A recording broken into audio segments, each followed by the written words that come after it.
I feel really awkward. Do you? Yeah. Is it because the angle of the seat is pressing on your piles, or?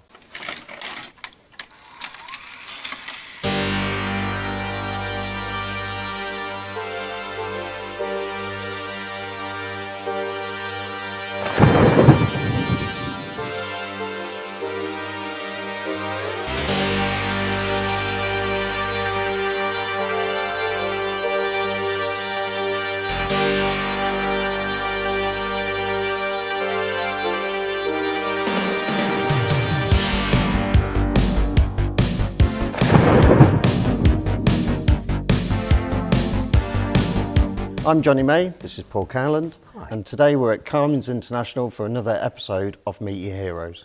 Welcome to my village, basically. This is where I live, not in this amazing place, but just around the corner. And today we're going to see, well, you can see some of them in the background, some of the most amazing cars for sale in the UK. So this is a great place because it started as one guy's collection, and we'll meet him later. But everything you see is for sale. It's a collection of amazing cars, but you can buy all of them. And we're going to focus on two particularly special ones. Which are? Aston Martin Zagatos. And the Pagani Huayra Roadster. Just giving it away, just giving all of the things away. So you can see behind, Yeah. one of one, basically. Very rare, very special, and with a great backstory. So we're going to take you through all of that and more in the next 15 minutes. So, the Pagani Huayra, there was just 100 made.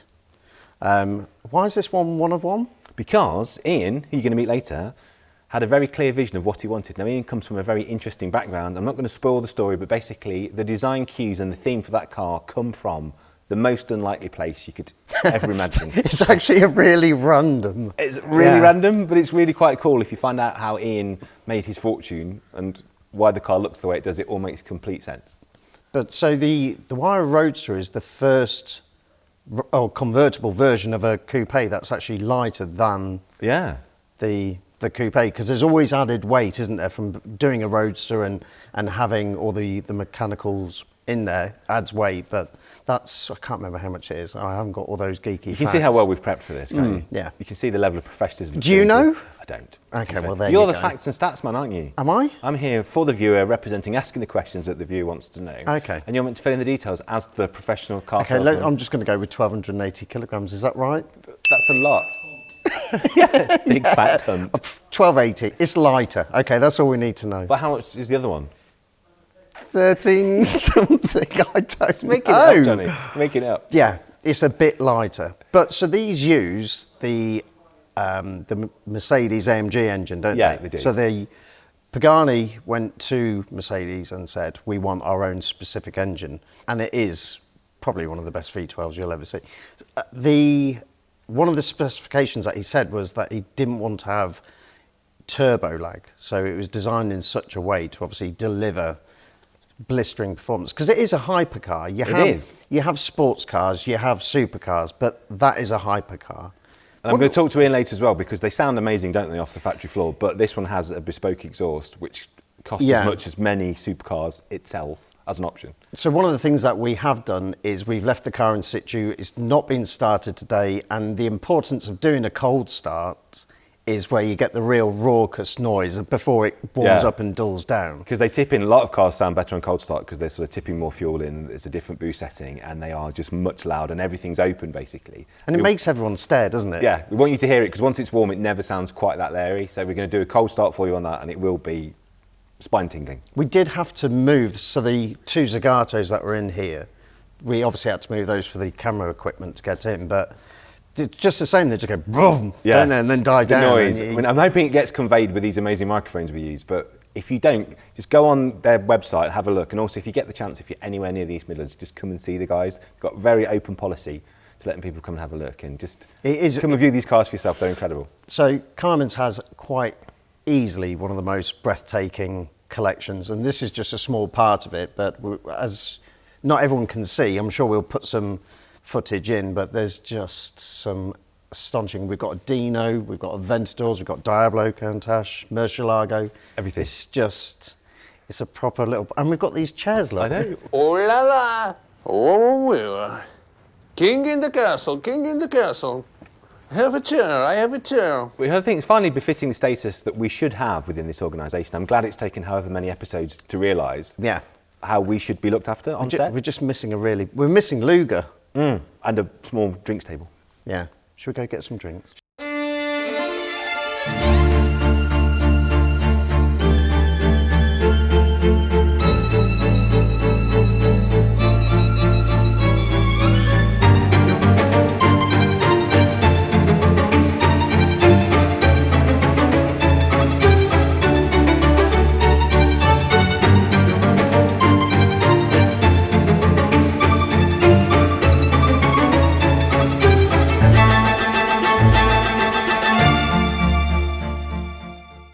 Ian, first of all, thank you for allowing us to come to your lovely home and showroom. We've looked at some amazing cars today, but this is the crown jewel, isn't it, really, in the fleet? This is your Pagani. Just tell us about the whole concept of why you wanted one, because it's an amazing thing, isn't it? And you've had a lot of great cars along the way, but what made you choose this in particular?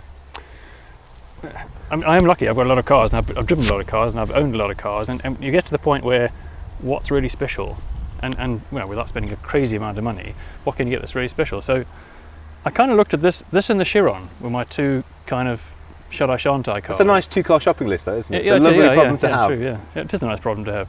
But the engineering of this and the design of this mixed together in a way that I think is art, and it just is beautiful. They're incredible shapes, aren't they? Cars. Unbelievable shape. And if you look at that's not like a normal car. It's kind of a cartoon car that you draw, or something that you draw as an artist, as opposed to something to drive. But talk us through the buying process, because obviously most of us that buy cars, if we're very lucky, we go into a new car showroom, we place our order, we choose a colour, we choose a trim. When you get to this level of ownership, it's a very different experience. And what's interesting about Pagani, it's not just what you want, is it? It's what he thinks he wants to put his name to. 100%, yeah. He's very particular about what leaves. So you've had to effectively pitch this. This is your vision executed, but you've had to pitch this, haven't you? I wouldn't say it was much of a fight, but it was certainly a heated conversation a couple of times, because if you suggest copper as a colour for a car, it doesn't really go down well unless someone can really visualise how you want to put it on.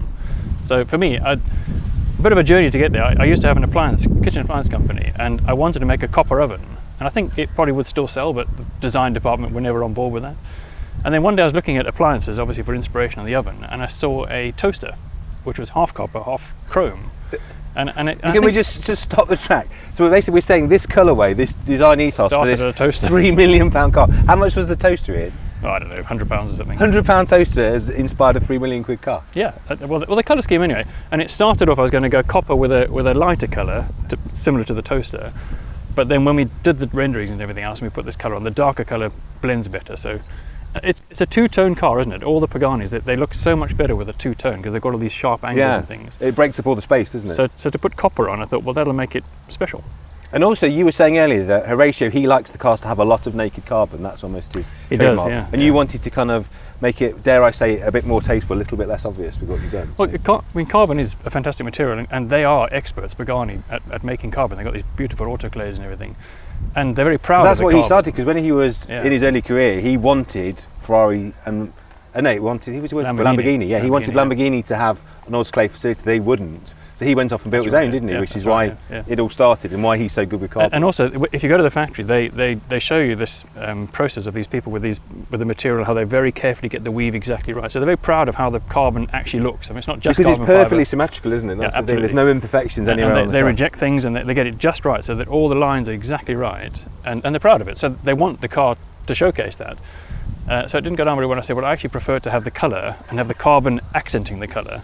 But they came on board in the end. Once you start the process of rendering and putting a bit of this there and a bit of that there, and you finally come up with a picture, even though it's electronic, then everybody gets excited. When you first start talking and you say, well, copper and so on, it's just numbers and colours. Please tell me you sent them a picture of a toaster. Please tell me you did that. I did. I sent them a picture of a toaster. And how did they take being told that they wanted the car to look like a toaster? I wasn't there when they had that conversation. I would have loved to have been in that room. Crazy guy wants his car to look like this. I mean, this is even worse. I ended up, we went backwards and forwards with various samples. So it looked a bit bronze for me, it was a bit too rose goldish for me, and it wasn't quite right. And in the end, in my bedroom, I've got a copper light switch. Yeah. And it was exactly the colour I wanted. So I posted them that copper light switch. And that's what they've matched this to? Absolutely, yeah. That's amazing. And we need to look inside, really, because the outside is beautiful, but the inside is just something else, isn't it? I think it's even better. Now, the outside is beautiful, but the inside is just, it's art, isn't it, really? I think it's fair to say. I'm blown away, but I think the inside is actually the best part. Because when you buy a hypercar, you want that sense of theatre, don't you? You want to feel special when you sit inside. And it's all about surfaces, design, isn't it?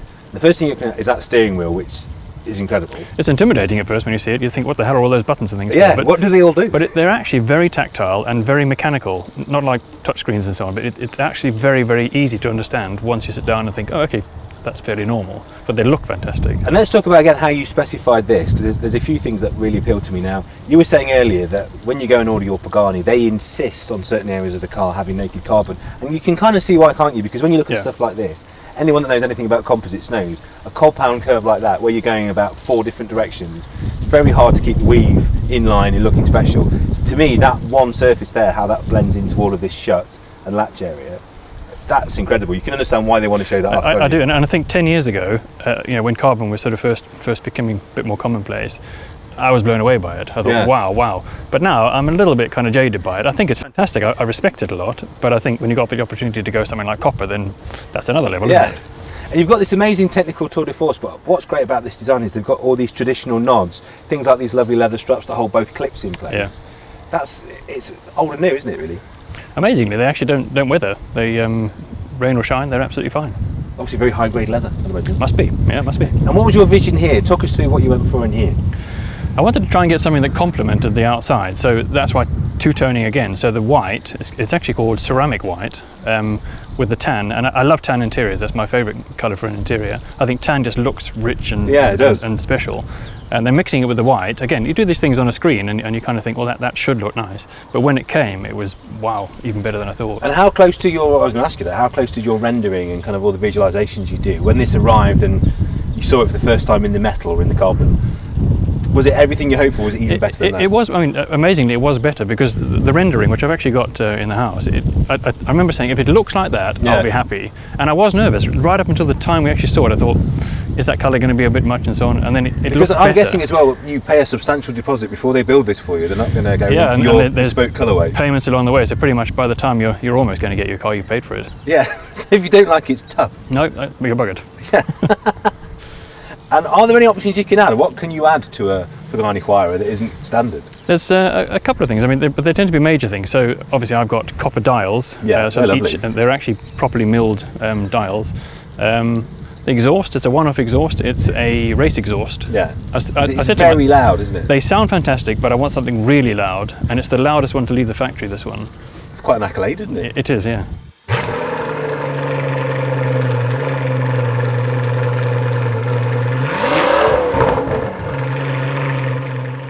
And is it a case of if you want anything in particular, so for instance with your dials, do you pick from a set list, or is it if you want it, we'll find a way to make it?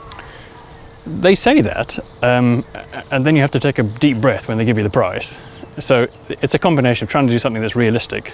We need to come and talk about this. We've saved the best till last, haven't we, really? We have. What's under here? This engine is a rather lovely thing. They're a nice looking engine anyway, aren't they? But obviously the additional theatre and dressing and all these beautiful components that go on top. That process there, so when you order this, how much say do you get in how this is set up? You've got a huge amount of adjustment on these rear links. Do you have any input as to how you want the car to drive? You can. Obviously, if you're a better driver than I am, I'm not good enough to be able to make the most out of this car. Someone like Lewis Hamilton, I'm sure if he has one, he will make it sing in a way that I just wouldn't even understand. So you get to sit with the engineers and say, well, I'd like it to have a lot of rotation, or I want it to be really snappy on the back end, or I want it to be quite neutral. I think the standard setup is good enough for most people, but you can adjust it. As you can see, there's lots of adjustment in terms of the height. Huge amount. It's just like the back of a GT car almost, isn't it, really? It's kind of a race car back here. And then we've got all of this wonderful naked carbon. They are really proud of what they do, aren't they? You can just see that in every detail. Yeah, and you can see why that they're so proud and so competent with the carbon.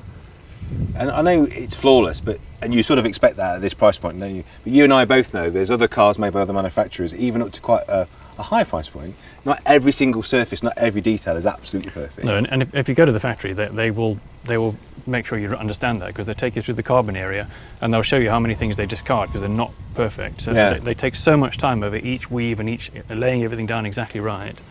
And a lot of it goes over my head, of course, but I do appreciate what they're trying to do, and obviously the end result speaks for itself. And it must be really enjoyable going on that journey as a customer, going through the process. And how many times did you go to the factory during the whole build to actually see it develop? 3 or 4 times. I mean, you can choose not to go at all if you like, but that's the ratio, half the fun, though, isn't it?